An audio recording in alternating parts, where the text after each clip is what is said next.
Dear students, now we are going to discuss about cell wall. You know that cell wall was first discovered by Robert Hooke in 1665 as a bark of the cork of the bark. It is rigid, non-living structure and forms the outer covering of the plasma membrane in fungi and plants. It is absent in animals. So it is non-living. Earlier we discussed about cell membrane. It is living and cell wall is non-living. Okay, so cell wall of algae is made up of cellulose. You know, it is a polysaccharide, galactans, mannans, minerals like calcium carbonate. Please note down, this we will be discussing in the first unit also. So other plants have cell wall made up of cellulose, hemicellulose, pectins and proteins. So this is the chemical composition of the cell wall in the plants. Okay, you can see the diagram over here. Now cell wall of a young plant, that is called as a primary wall, is capable of growth. It gradually stops as the cell matures, and secondary wall is formed on the inner side of the membrane. The middle lamella is mainly of calcium pectate. It glues means joins the different neighboring cells together. The cell wall and the middle lamella may be traversed by plasmodesmata. What does it mean? That there may be a communication of the two cells through a tube-like structure which is called as a plasmodesmata, which connects the cytoplasm of the neighboring cell. You can see the diagram over here. Plant cell wall, and plant cell wall, you can see the diagram. Inside is the plasma membrane, outside is the primary cell wall.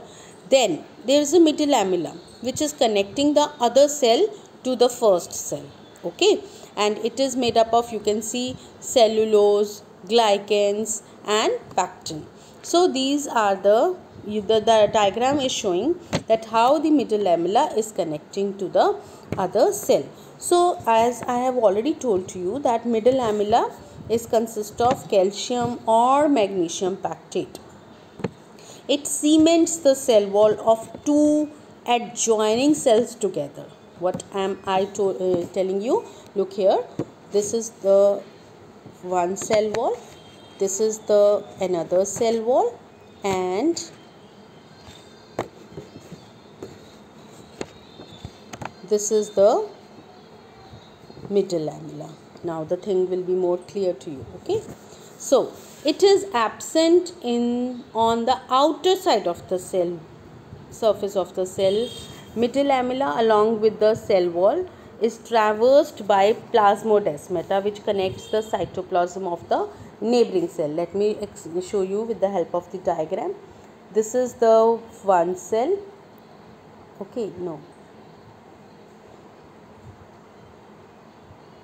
Look here. This is the one cell. This is the another cell.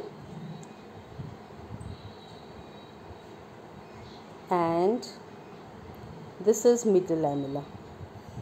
Okay, so this is the connection.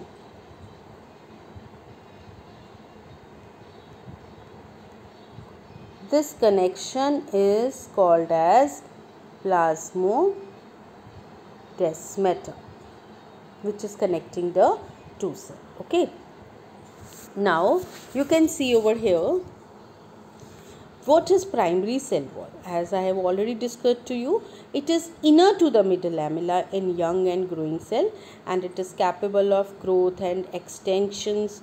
It diminishes gradually as the cells attains the maturity. And what is secondary cell wall? Later on, the thick secondary cell wall is formed on the inner towards membrane to the primary wall. So what will be the sequence then?